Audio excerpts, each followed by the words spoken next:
Saudara, pasca penggeledahan tim khusus pada Selasa kemarin, situasi rumah Irjen Verdi Sambo di Jalan Bangka, Jakarta Selatan tampak sepi. Sebelum ada kasus pembunuhan Brigadir Yosua, hampir setiap hari ada pengamanan di rumah Irjen Verdi Sambo. Namun kini tampak tidak ada penjagaan. Selain penjagaan, garis polisi juga sudah dipasang.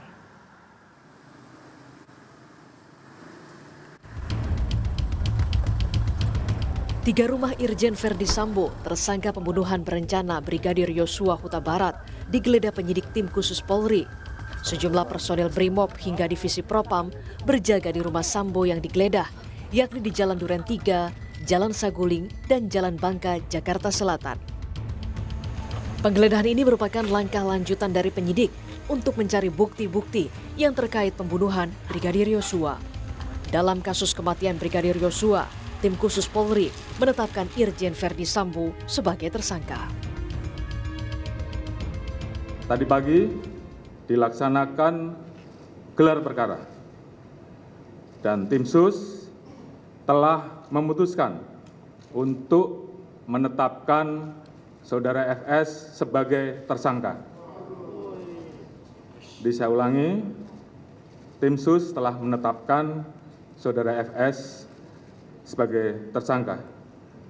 Kemudian motif atau pemicu terjadinya peristiwa penembakan tersebut saat ini tentunya sedang dilakukan pemeriksaan dan pendalaman terhadap saksi-saksi termasuk terhadap Ibu BC. Kepala Bareskrim Polri, Komjen Agus Andrianto menyampaikan bagaimana peran tersangka Irjen Verdi Sambo yang menyuruh anak buahnya menembak Brigadir Yosua.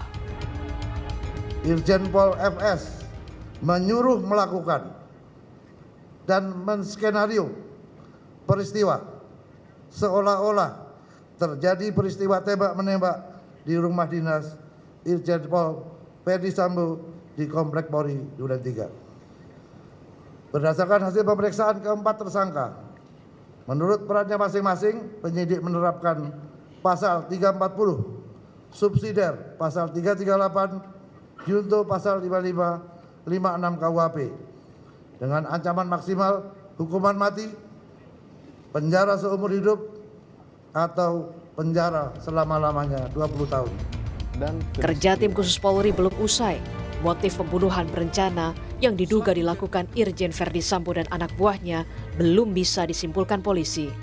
Seperti yang disampaikan Kabar Reskrim Komjen Agus Andrianto, ada 5 orang yang berada di TKP, yakni Irjen Verdi Sambo, istri Verdi Sambo, Brigadir Riki, sopir Kuat, dan Barada Eliezer. Dari keterangan mereka lah, tentu motif pembunuhan ini bisa terungkap. Tim Liputan, Kompas TV.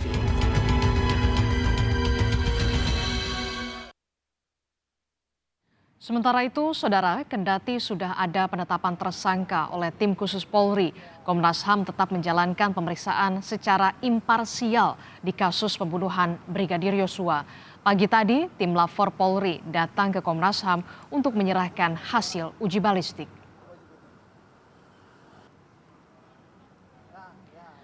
Melalui uji balistik, Komnas HAM akan mengidentifikasi jenis senjata, peluru, dan kepemilikan senjata yang digunakan dalam peristiwa penembakan Brigadir Yosua.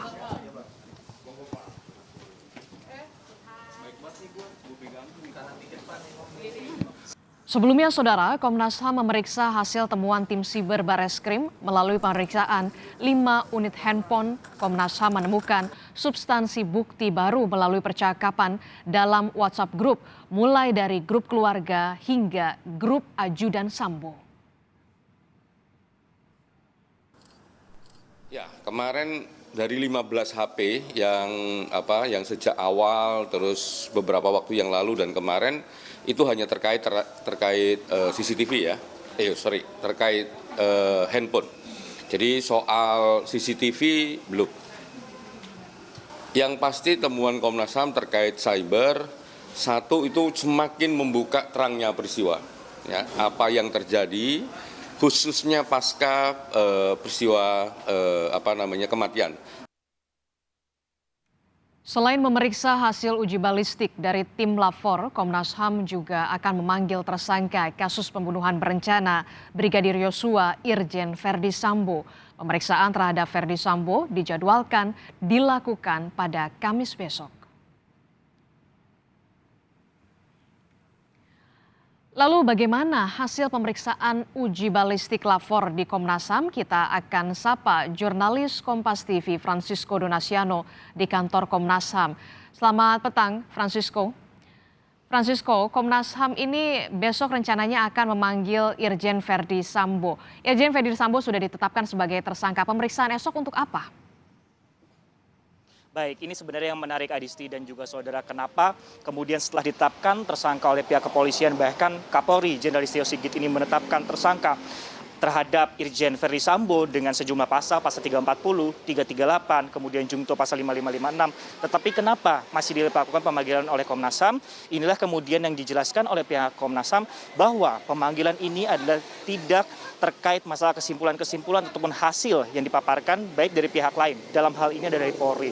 Sehingga proses nantinya pemeriksaan ini dilakukan untuk membuat ataupun semakin terang dari kasus ini dari sisi Komnas HAM dan juga apakah ditemukan nantinya ada pelanggaran HAM seperti itu. Dan terkait lebih jelasnya berikut kutipan wawancara yang telah kami lakukan terhadap pihak Komnas HAM yaitu kepada Khairul Anam untuk Anda.